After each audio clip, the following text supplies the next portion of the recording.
Welcome to the Business Spotlight series. My name is Kay Cote, and I'm your podcast host here at Action Coach in Central Texas.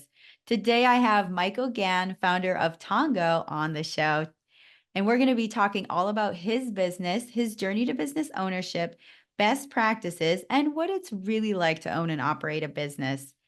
If this is your first time on our channel, be sure to like and subscribe so you get notifications when we drop episodes like this one. Well, welcome, Michael. It's nice to meet you. I'd love to learn about you and a little background of your business. Yes, thank you, Kay. Great to be here and look forward to our conversation. Yes, well, give us a quick overview about your business, Tongo.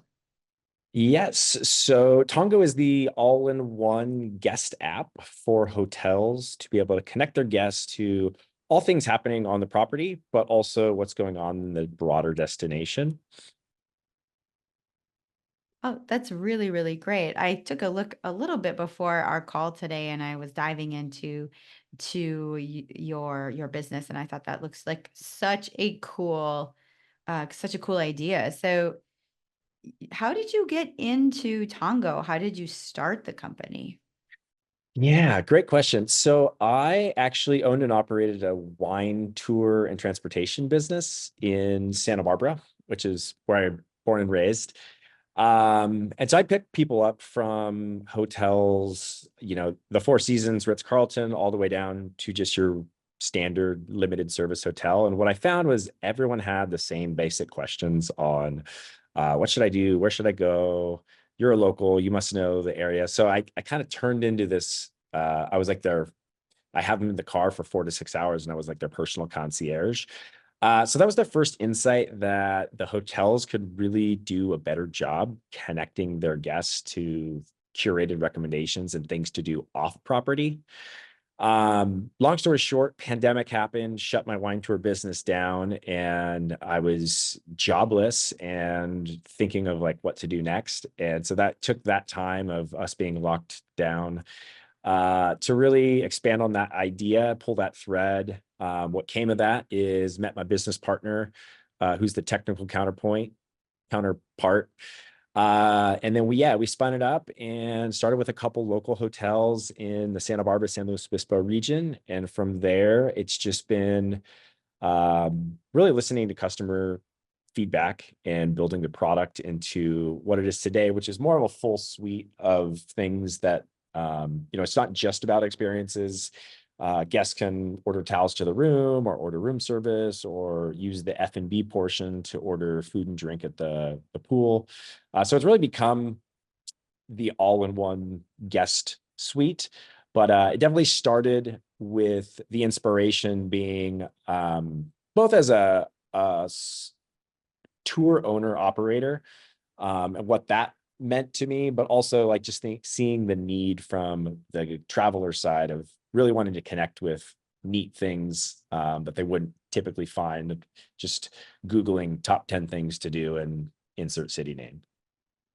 Oh, wow. It's almost like you're creating this online community for the guests. That is it. That's actually the direction we're heading. Next year, we'll be rolling out currently, as it stands, like you would only interact with the app if you're staying at a hotel that's using our services. So we built the SaaS tool first for hotels with the plan to roll out the full-on consumer app next year, which is where any traveler could use it to connect with like-minded travelers that really value experiences over, booking a hotel for the points and Mhm, want to find, like the hidden gems, the secret spots, the thing that like the locals really know about. mhm. Part of building that community is also partnering with um, influencers, bloggers in the actual cities and communities that are already publishing this content on their own blog and on TikTok and Instagram and the sort. So really bringing the whole community together, the hotels, the guests, and also members of the community, and then obviously the experience providers. Oh, I really love that. And kind of generally speaking, I know you're like the founder. You talked about a business partner. Are there any other people involved? Any other like outside investors or employees? So there's four of us on the core team, myself, my co-founder, and then our first two hires. But we really consider like the founding team is the four of us. We have some overseas VAs that do a lot of the content um, publication for us. Investors, we haven't taken any outside money other than the local Austin. It's called the Sputnik Accelerator here located in Austin. So we went through the 3-4 month accelerator program end of last year. Other than that, we have been really of the bootstrapping mindset, for Mhm. better or worse. We are currently raising our first actual round. And so that's a whole nother exciting opportunity. Wow, that sounds incredible. You know, moving on to kind of what makes your business so special. It already sounds amazing. I want to get involved already. This is so cool. And I want to know a little bit like who you talked a little bit about the client base, who your clients would be the hotels, correct? And then the Mhm. kind of like the secondary would be like the guests. Is that kind of how it's structured? Yeah, so it is a B2B to C Okay. business, meaning, yeah, and yes, the hotels are our customers, but the end user is their guests. We do have some features and tools for the hotel staff, but I would say the main users of the app are guests of our hotels. Okay. Okay. And you were talking about like these guests are like those kind of those thrill seekers, people who want to dive into community. Like how would I know if I walked in that I would be the best customer for you? You mean like as a user? Yeah.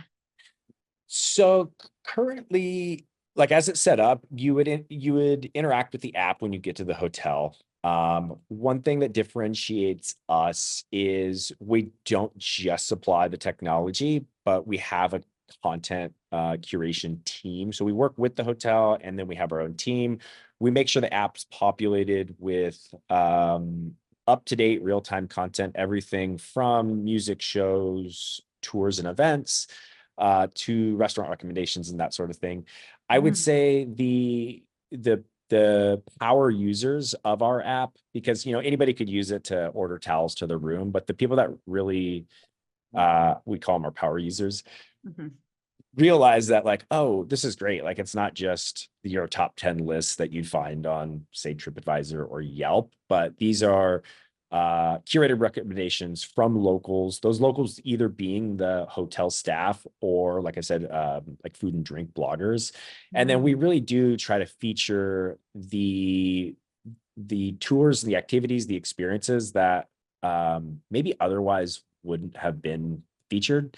So we mhm, love it when our guests are like, "Oh my gosh, we went and did this pizza tour that we would have never even thought to do," mhm, or we went. There's a partner in New York we just started working with, and they do like it's an old schooner style sailboat that takes you out and you go around the Statue of Liberty. They've got a number of different tours that operate throughout the day, from breakfast and mimosas to jazz to architecture tours, but just cool experience that you probably wouldn't think to go get on a sailboat in New York. But we try to like bring those different types of experiences. Another good example is there's a city tour company that it's all classic old rebuilt cars that takes you around tour in New York City. So instead of jumping on the big double decker bus, you're in this classic looking, I mean, not this totally cherried out classic car. So really trying to find those types of things. And I think going back to your initial original question is, the people that enjoy that sort of thing end up realizing like, oh, there's a lot of cool stuff on here.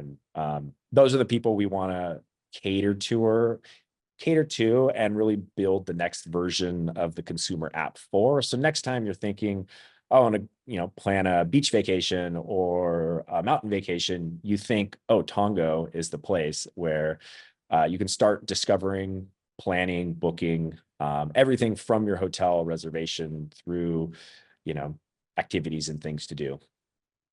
Definitely. When you said the name Tongo, how did you come up with the name? It's really catchy. So I'm very curious. Yeah, that's one of those things that I spent a lot of time on. Uh, and I think I read some articles on like branding and really getting a name. You think like Google, Yahoo, Uber, Yelp. They don't have a meaning yet, but they're like short and kind of strong word. So I wanted it to like have that ability to like claim a word and for it to become a verb. And so I was just putting together a bunch of different sentences. And the one that stuck was travel on the go. And so there's like travel on the go. And I was like, took the elements out of it and just shortened it to Tongo. Oh my goodness, that's clever. Because I was like, there has to be something here because it seems like it's very intentional. Um, Yeah. that's super cool. What is one thing that that you wish more people knew about your business? Ooh, that it existed. I would say, yeah, I mean, I'd say more specifically that there is so much, call it for lack of a better term, content in the app. So if you are going to one of the cities that we're in, it's not just like a list of restaurants, but really like real time. We pull event data from a number of different sources. So we have, you can look at live music playing tonight, tomorrow, or during your stay. You can um, find sports, like pretty much anything happening in the city, we want to put on the app. So I would say I have done exercises where we actually talk to some of the users. And that's one thing that I always frustrates me because they're like, I wish it would do, or like, uh, I was looking for karaoke, or I was looking for this. And we have so much content in the app that some guests just never have access, or they have access to it, they just never find it. So we're always working with the hotel and like different ways to like let guests know what this app actually does, because we do have hotels they just kind of advertise it as like their guest app. And I think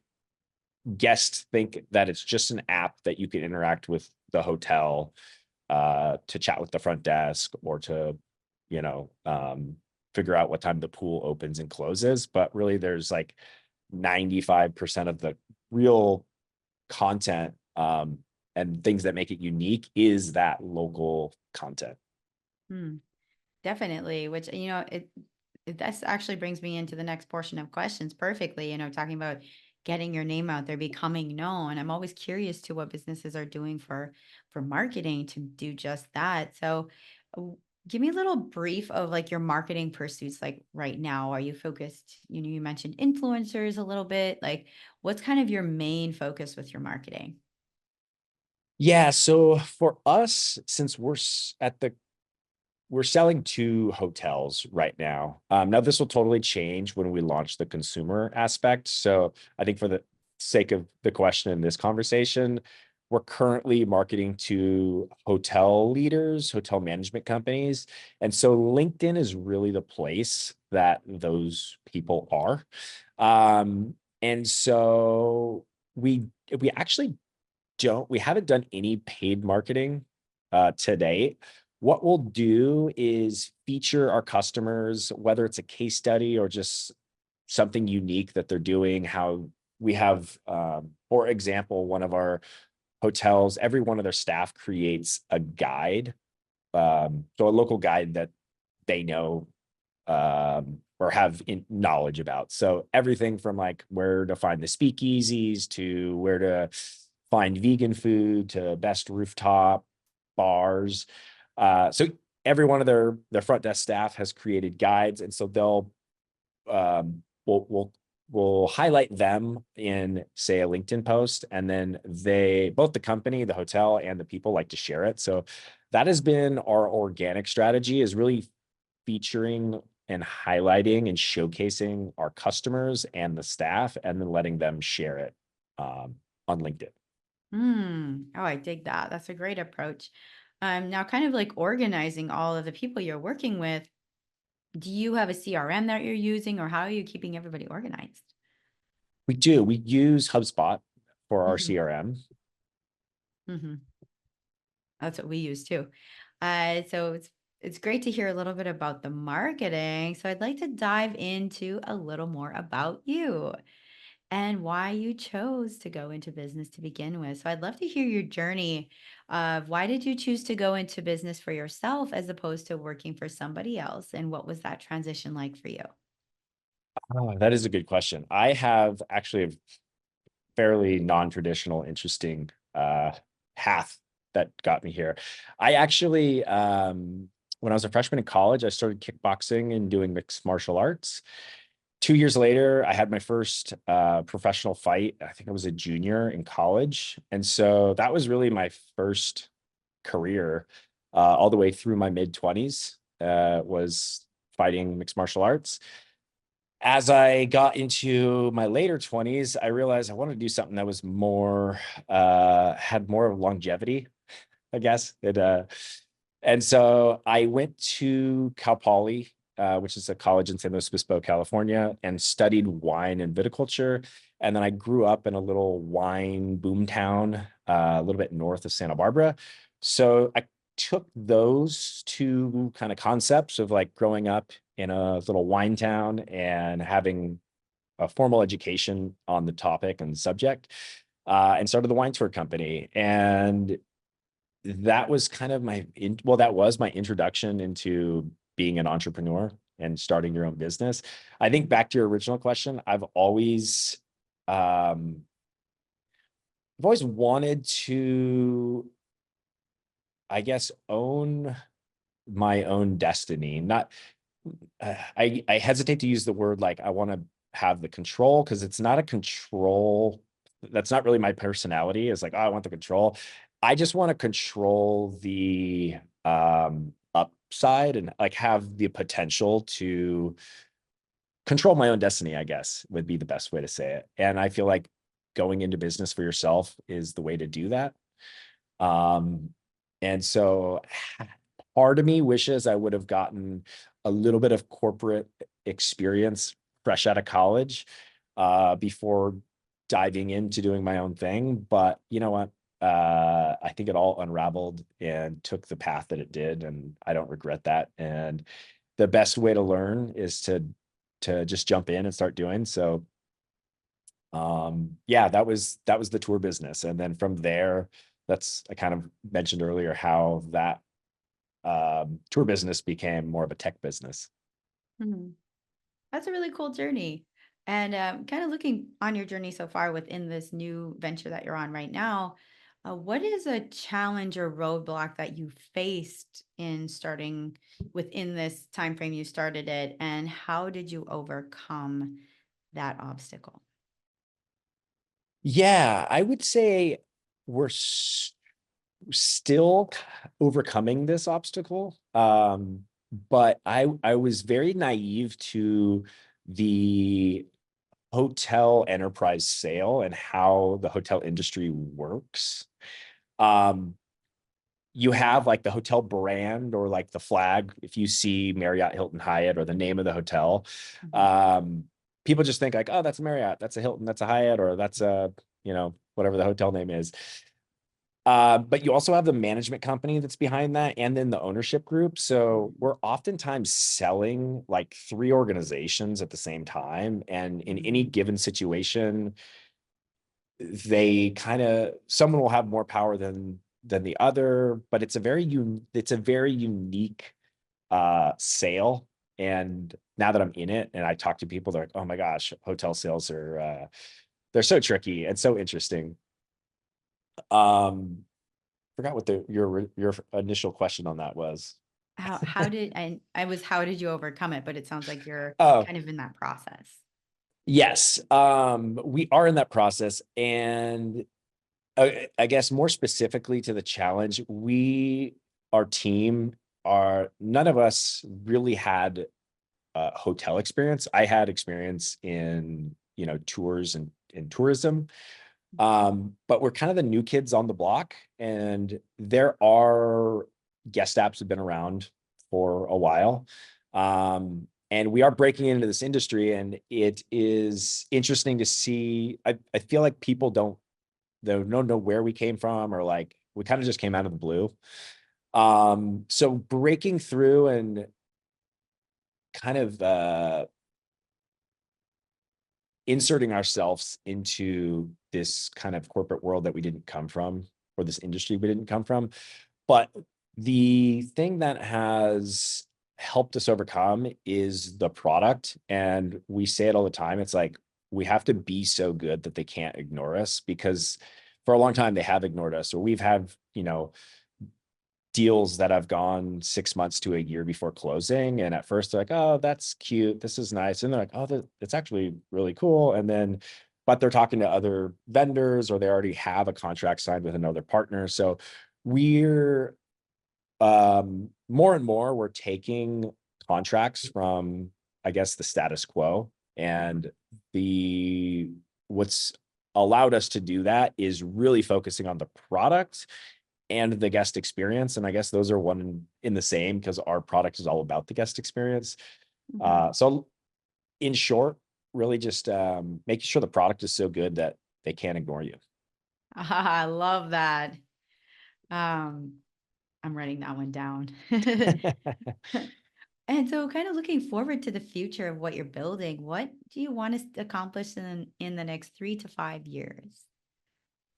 Yeah, we are looking to be the chosen technology partner for your luxury lifestyle hotel brands. So those, you know, we're not trying to take over Marriott, Hilton, Hyatt. They have their own apps, but we're focused on those lesser known, smaller, but typically more luxurious and more fun lifestyle luxury hotels that maybe have 5 properties. They might have 50 properties, and really building a product with them and for them, to allow them to really showcase the differential. Like, people stay there over, some of your more common Marriott properties, because the unique guest experience. So us partnering with them to help them really highlight and showcase the unique nature of their guest experience.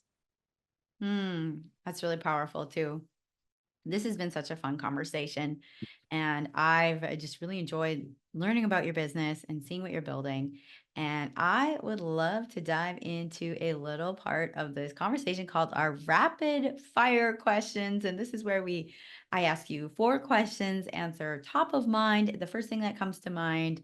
And so are you ready for some rapid fire? Rapid fire, let's go. All right. First question is, what is the key to success for you? Ooh, I would say resilience and um, managing emotions. I would put up there, because owning your own business, especially a startup, is a lot of highs, but even more so lows. So being able to ride those highs for as long as possible, but also when you get punched in the gut and things don't go your way and it's a no and you get bad news, to be able to shake those off and believe that, you know, the that's temporary, and that if you believe in what you're doing, what you're building, and who you're working for, that it'll all work out. That's a good one. What is one piece of advice you have for other business owners? Um, Somewhat related, but I would say just have conviction in what you're doing. It's not going to be easy. And so if you're not convinced that this is what you should be doing, and convinced that what you're doing is going to work, then it's going to be really hard to convince other people, could be employees, investors, customers, that what you're doing is going to work.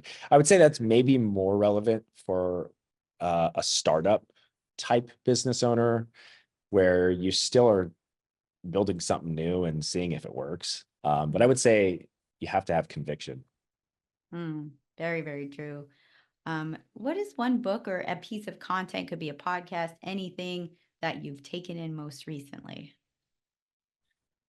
Ooh, I really like the book Play Bigger.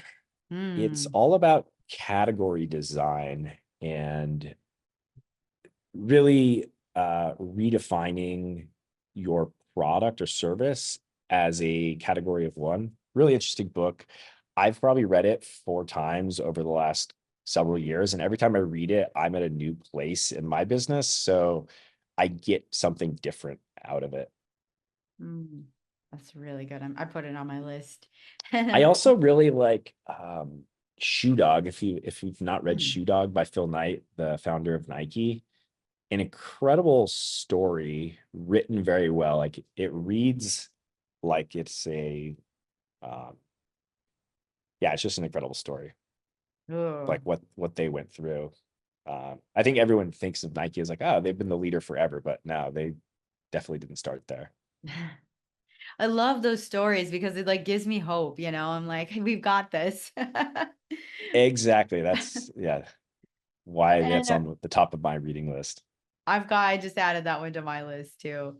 Um, and our final question is, if you had to choose only one area of your business you could rapidly improve tomorrow, what would it be? Ooh, sales. We having just a repeatable sales funnel process, I would say Mhm. just turn on the sales. That would be if I had a magic wand, if we could 10x our sales overnight, that would be wonderful. Mm, definitely. And before we get to the final question, I'd love to get people connected to you. How can they find you online? Ooh, good question. My Instagram is Mike Gahan MMA, Gahan. Um, on my LinkedIn is Michael Gahan.